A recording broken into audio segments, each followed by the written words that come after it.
সেখান থেকে একবারে আপনাদেরকে ওই ভিডিওটা দিয়ে দিতে বলছি, ভিডিওটা দিয়ে দেবেনি। একবার 3টে মেশিনে অনর্গল টাকা ছাপাচ্ছে, এই ভিডিও আছে, এই ভিডিও আমি বলে দিছি আপনাদেরকে দেখাবে। এরকম জাল টাকা 34 লক্ষ জাল টাকা উদ্ধার করা হয়, যেটা একবারে রেডি ফর সেল। আরো কিছু টাকা আছে যেগুলো এক পাশে শুধু ছাপাইছে। জাল টাকার একটা চক্র সক্রিয় ছিল। আমরা আসলে এই জাল টাকার সঙ্গে যারা জড়িত বা জাল টাকার যারা ব্যবসা করে তাদের উপরে এই ঈদকে সামনে রেখে আমরা মনিটরিং করতেছি। এই মনিটরিং ফলশ্রুতিতে ঢাকা মহানগর গোয়েন্দা পুলিশ ডিবি উত্তর বিভাগে গোপন তথ্যের ভিত্তিতে রাজধানীর উত্তরা থানা ও গাজীপুর মহানগর এলাকায় অভিযান পরিচালনা করে জাল টাকা ও জাল টাকা তৈরির সরঞ্জাম সহ 3 জনকে গ্রেপ্তার করে। তাদের বিরুদ্ধে গ্রেপ্তারকৃত মুজিবুর রহমান, উনি উত্তরা এলাকায় এসে, উত্তরা পূর্ব থানা এলাকায় এসে জাল টাকা বিনিময় করতেছিল। তখন ওনাকে হাতে নাতে জাল টাকা এবং কিছু বিনিময়লব্ধ 40,000 টাকার মতো ক্যাশ টাকা সহ তাকে গ্রেপ্তার করা হয়। তারপরে তার স্বীকারোক্তি অনুযায়ী টঙ্গী থানা এলাকায় একটা বাড়িতে অভিযান পরিচালনা করিয়ে সেখান থেকে একবারে আপনাদেরকে ওই ভিডিওটা দিয়ে দিতে বলছি, ভিডিওটা দিয়ে দেবেনি। একবার 3টে মেশিনে অনর্গল টাকা ছাপাচ্ছে, এই ভিডিও আছে, এই ভিডিও আমি বলে দিছি আপনাদেরকে দেখাবে। এই টাকা ছাপানো অবস্থায় আরো 2 জনকে সহ তাদেরকে গ্রেপ্তার করা হয়। তাদের নিকট থেকে এরকম জাল টাকা 34 লক্ষ জাল টাকা উদ্ধার করা হয়, যেটা একবারে রেডি ফর সেল। আরো কিছু টাকা আছে যেগুলো এক পাশে শুধু ছাপাইছে। তাছাড়া জাল টাকা তৈরির অন্যান্য সরঞ্জাম দিয়ে 3টে প্রিন্টার উদ্ধার করা হয়েছে, ল্যাপটপ উদ্ধার করা হয়েছে, তারপরে কালি এবং ওই যে টাকার উপরে যে একটা সিকিউরিটি সিল দেয় সেই সিকিউরিটি সিলের পেপার, এগুলো সহ তাদের কাছ থেকে প্রচুর পরিমাণে জাল টাকা উদ্ধারের অন্যান্য সরঞ্জাম উদ্ধার করা হয়েছে। আপনারা জানেন যে সামনে ঈদুল আজহা, এই কুরবানির হাটকে কেন্দ্র করে এই জাল টাকার একটা চক্র থাকে, যারা সবসময় সক্রিয় থাকে।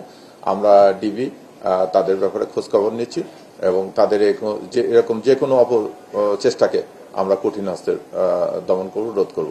আর আপনাদের মাধ্যমে আমার আবেদন থাকবে যে সমস্ত কুরবানির হাটে বা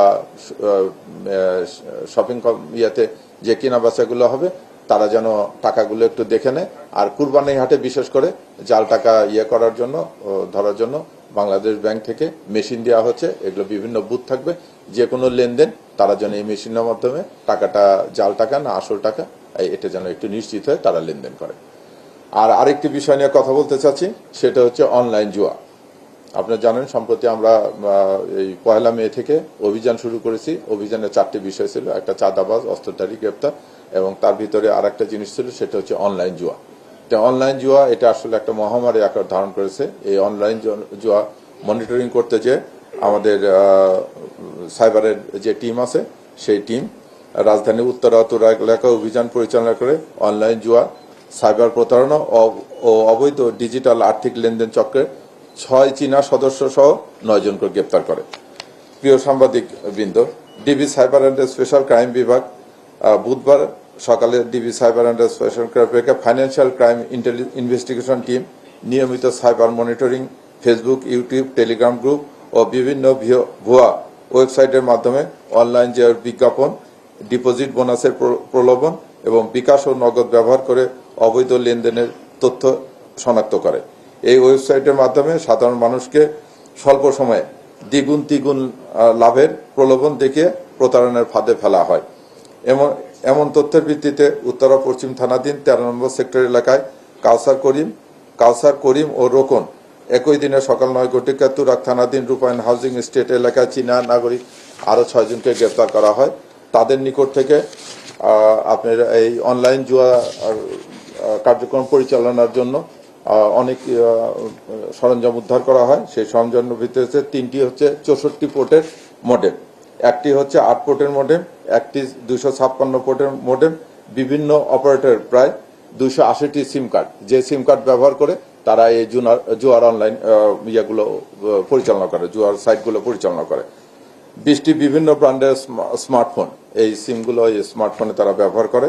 নগদ প্রায় 6,05,000 টাকা, বিদেশি নাগরিক, চীনা নাগরিকদের পাসপোর্ট এবং এনআইডি কার্ড এবং একটি টয়োটা মাইক্রোবাস, যেটি তারা পরিবহন কাজে এবং এই অবৈধ লেনদেন প্লাস এই আর্থিক ট্রানজ্যাকশনগুলো পরিবহনের কাজে বা তাদের অবৈধ কাজের ক্ষেত্রে ব্যবহার করা হয়।